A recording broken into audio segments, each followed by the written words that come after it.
किसान साथियों नमस्कार, मैं पुनीत सिसोदिया।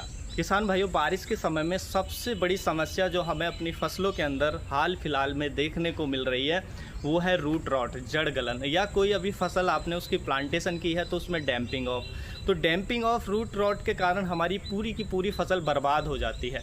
तो देखिए, आज की इस वीडियो में हम आपको एक ऐसा बहुत इफ़ेक्टिव फार्मूला इस वीडियो में बताने वाला हूं जो अभी तक आपने कहीं नहीं देखा होगा, कि जो रूट रॉट या डैम्पिंग ऑफ को आपको 60 से लेकर 70% तक प्रिवेंट कर देगा, इवन बारिश के दिनों में भी, यानी कि इस समय भी, बारिश के समय में भी ये काफ़ी इफेक्टिव होता है। तो ये रूट रॉट को प्रिवेंट करेगा, यानी पहले से इस कॉम्बिनेशन का ड्रिंच कर देते हैं तो 60 से 70% प्रिवेंट कर देता है, यानी कि बेहद ही इफेक्टिव होता है ये कॉम्बिनेशन।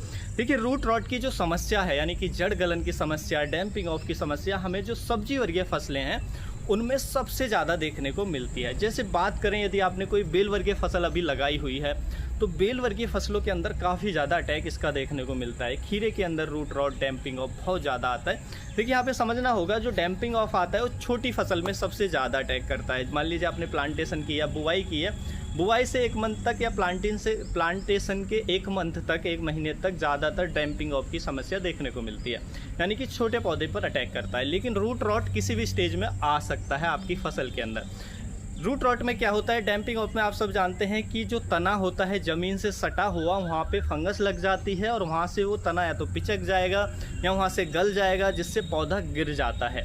और जब वहाँ से जब उसका स्टेम गल जाता है, सड़ जाता है, तो पौधे को न्यूट्रिशन, पानी मिलना बंद हो जाता है, पौधा एकदम मुरझाकर सूख जाता है। नर्सरी में भी ये बहुत ज़्यादा समस्या देखने को मिलती है बरसात के समय में। उसके साथ साथ देखिए, अगर हम बात करें रूट रॉट की, जड़ गलन की, तो उसमें क्या होता है, हमारे पौधे की जो जड़ हैं वो गल जाती हैं। देखिए, जड़ गलने के बाद हमें ब्राउन कलर की दिखाई देती हैं। वहीं पर अगर हेल्दी जड़ हैं, रूट्स हैं, अगर आप पौधे को, किसी हेल्दी पौधे को निकालेंगे और एक जिसमें विल्ट की समस्या आ गई है, विल्ट मतलब या तो पौधा एकदम से मुरझा जाएगा या उसमें पीलापन आपको दिखाई देगा निचली पत्तियों में, तो उसको निकाल कर देखेंगे तो उसकी जड़ आपको ब्राउन कलर की दिखाई देंगी, तो यानी कि काली हुई सड़ी सी आपको दिखाई देंगी। तो दोनों में डिफरेंस इजीली आप समझ सकते हैं। तो और जिसमें जड़ गलन आ जाता है उसकी जो रूट्स हैं वो ब्राउन कलर की हो जाती हैं। देखिए, इनकी जो समस्या है सबसे ज़्यादा, जैसे मैंने बताया, सब्जियों में ज़्यादा देखने को मिलती है। जैसे खीरे में आपने अभी स्क्वाश लगाया है तो उसके अंदर हो सकता है, यानी कि जो भी बेल वर्गीय फसल अगर आपने कोई भी लगाई है तो उनमें देखने को मिलती है। मूली किसानों ने लगाई हुई है तो मूली के अंदर हमें ये समस्या देखने को मिलती है। मूली में इवन सड़न आ जाती है। अगर फ्रूट्स आ गया है तो फ्रूट्स में भी सड़न आ जाती है। अगर फ्रूट्स नहीं आता है तो फिर उसकी रूट्स गल जाती हैं। डैम्पिंग ऑफ भी हमें देखने को मिलता है मूली के अंदर। उसी तरीके से फूल गोभी में हमें डैम्पिंग ऑफ, रूट रॉट भी काफ़ी ज़्यादा देखने को मिलता है। उसके साथ साथ देखिए, टमाटर की फसल आपने लगाई है तो टमाटर में बहुत ज़्यादा रूट रॉट की समस्या, जड़ गलन की देखने को मिलती है। या अभी प्लांटेशन की है तो डैम्पिंग ऑफ से आपकी बहुत बड़ी जो बहुत बड़े पैमाने पर फसल बर्बाद हो जाएगी। मिर्ची के अंदर ये समस्या देखने को मिलती है, यानी कि सभी सब्जी वर्गीय फसलों में। देखिए, ये जो समस्या आती है, आप सब जानते हैं कि ये आती है सॉइल बॉर्न फंगस के कारण, यानी कि मिट्टी में जो मौजूद फंगस है वो हमारे पौधे पे अटैक करती है, जड़ों पे अटैक करती है। और जब मॉइस्चर ज़्यादा होता है, क्योंकि अभी बरसात हो रही है और नमी ज़्यादा बन जाए मिट्टी के अंदर, तो ऐसी समस्या आती है। क्योंकि जब ज़्यादा बारिश होती है, एक तो जलभराव हो जाता है, जड़ों में एरेशन नहीं हो पाता है।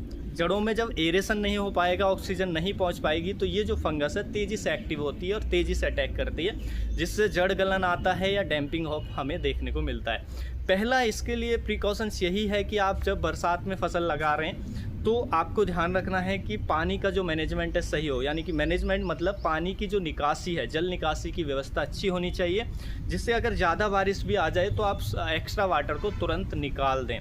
तो क्योंकि ज़्यादा लंबे समय तक पानी भरा रहेगा तो फिर इसको कंट्रोल करना मुश्किल हो जाता है। हालांकि हम यहाँ पे आपको प्रिवेंशन की बात कर रहे हैं कि इसको प्रिवेंट कैसे करें बरसात के दिनों में भी 60 से 70% तक। तो उसके लिए देखिए, एक हमारा आता है नैनो कॉपर। नैनो कॉपर हमारा आता है, उसको आपको यूज करना चाहिए। और साथ में देखिए, नैनो कॉपर जो है एक फर्टिलाइज़र होता है, तो उसके नैनो पार्टिकल्स होते हैं, वो एज ए फर्टिलाइज़र मार्केट में हमें मिल जाता है। अलग अलग कंपनियों का आपको देखने को मिल जाएगा। तो इसको आपको यूज करना है और साथ में ह्यूमिक एसिड यूज करना है। देखिए, ये रिजल्ट में पाया गया है, यानी कि कुछ ट्रायल हुए हैं, उसके बेसिस पे मैं आपको बता रहा हूँ कि पाया गया है जब हमने नैनो कॉपर फर्टिलाइज़र को जब हमने ड्रिंच किया तो ये 60 से 70% तक हमारा जो रोग है वो प्रिवेंट हो गया। जो जड़ गलन है या डैम्पिंग ऑफ है वो 60 से 70% तक नहीं देखने को मिला हमें फसलों के अंदर। उसके साथ साथ हम ह्यूमिक एसिड ऐड करेंगे। ह्यूमिक एसिड जो हमें ऐड करना है वो करना है लिक्विड वाला, तरल ड्रिंचिंग के लिए। जो 12 से लेकर के हमें 15% वाला देखने को मिलता है वो ज़्यादा इफेक्टिव होता है, तो वही आपको लेना है। तो देखिए जो हमारा नैनो कॉपर है ये आपको लेना है, साथ में आपको ह्यूमिक एसिड लेना है। दोनों का एक कॉम्बिनेशन तैयार करना है और इसको ड्रिंच करना है। पहला ड्रिंच आपको लेना है, मान लीजिए आपने किसी भी फसल की प्लांटेशन की है, यानी कि अभी रोपाई की है या बुवाई की है। बुवाई की है तो लगभग 1 महीने पर लेना है, लेकिन अगर प्लांटेशन की है रोपाई के बाद 10 दिन के बाद आपको ये ड्रिंच जो मैंने कॉम्बिनेशन बताया उसका आपको ड्रिंच ले लेना है। तो नैनो कॉपर फर्टिलाइज़र आप ले लेंगे, किसी भी कंपनी का ले लेंगे, साथ में ह्यूमिक एसिड ले लेंगे। नैनो कॉपर जो लेना है वो 2 ml लेना है स्टार्टिंग के लिए, 2 ml या 2 ग्राम पर लीटर के हिसाब से।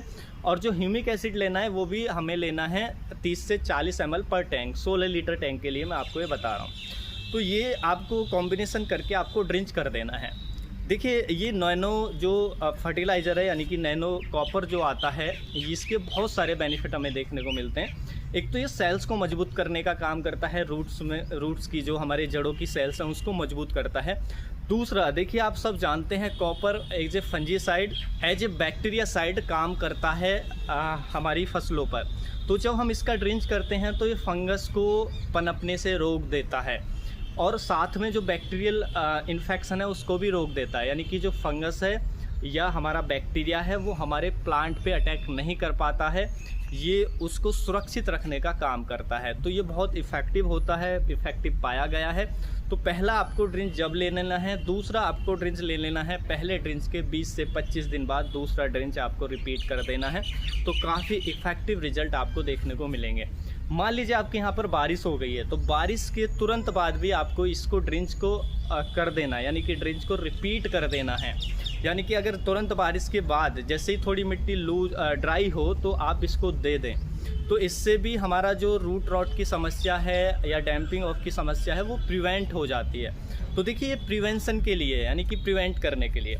साथ में हम जो ह्यूमिक एसिड दे रहे हैं आप सब जानते हैं वो बेहतर रूट डेवलपमेंट के लिए ज़रूरी होता है, मिट्टी को बेहतर करने के लिए ज़रूरी होता है, यानी कि मिट्टी में कंडीशनर का काम करता है ये जो ह्यूमिक एसिड होता है। तो ये रूट डेवलपमेंट को तेज़ करता है ह्यूमिक एसिड। तो ये दोनों का कॉम्बिनेशन काफ़ी इफ़ेक्टिव पाया गया है ड्रिंचिंग के अंदर। तो अगर आपको किसी भी फसल के अंदर ये समस्या है या कोई भी फसल आप प्लांटेशन कर रहे हैं तो ये आप रोपाई के 10 से 12 दिन बाद एक बार ड्रिंच ज़रूर कर दें और फिर 20 से 25 दिन बाद एक ड्रिंच रिपीट कर दें। तो आपको काफ़ी अच्छे रिजल्ट देखने को मिलेंगे। आपका पौधा हेल्दी रहेगा, उसमें रूट रॉट डैम्पिंग ऑफ की समस्या आपको नहीं देखने को मिलेगी। उसके साथ साथ देखिए आप एक और प्रिवेंशन के तौर पे अपना सकते हैं कि जब भी आप अपनी फसल की रोपाई कर रहे हैं या खेत की तैयारी कर रहे हैं तो उसमें आप ट्राइकोडर्मा ज़रूर उपयोग करें। ट्राइकोडर्मा या स्यूडोमोनास दोनों भी कर सकते हैं, केवल ट्राइकोडर्मा का भी आप उपयोग कर सकते हैं। कम से कम 1.5 से 2 किलो ट्राइकोडर्मा ले लें और हमारी 50 से लेकर 100 केजी गोबर की खाद ले लें या हमारी जो केचुआ खाद आती है वो ले लें। उसमें आप उसको मिक्स करके खेत की तैयारी के समय डाल दें खेत के अंदर। उसके साथ आप खेत को तैयार करके जो भी प्लांटेशन कर रहे हैं वो कर दें। ये भी हमारा प्रिवेंटिव के लिए काफ़ी इफ़ेक्टिव होता है। अगर आप इसको लगातार यूज करेंगे तो ये भी बहुत इफ़ेक्टिवली जो सॉइल बोर्न फंगस है उनको कंट्रोल कर लेता है, जिससे आपको आगे चलकर जो जड़ों की समस्या है वो नहीं देखने को मिलती हैं। क्योंकि जो रूट्स होती हैं बहुत इंपॉर्टेंट पार्ट होती हैं किसी भी प्लांट का। अगर रूट्स बेकार हो जाएं एक बार, यानी कि उस पर किसी फंगस का अटैक हो जाए तो पौधा एकदम से हमारा कोलैप्स कर जाता है। तो इसलिए उनको केयर करना अच्छे प्रोडक्शन के लिए बेहद ही ज़रूरी होता है। तो इस तरीके से आप करेंगे तो आपको एक बहुत ही बेहतर रिजल्ट देखने को मिलेंगे। उम्मीद है जो जानकारी है आपको अच्छी लगी होगी। जानकारी अच्छी लगी तो वीडियो को लाइक शेयर एंड सब्सक्राइब करना बिल्कुल ना भूलें। मिलेंगे हम आपको एक और नई वीडियो में नई जानकारी के साथ। तब तक के लिए आप अपना ख्याल रखें। धन्यवाद।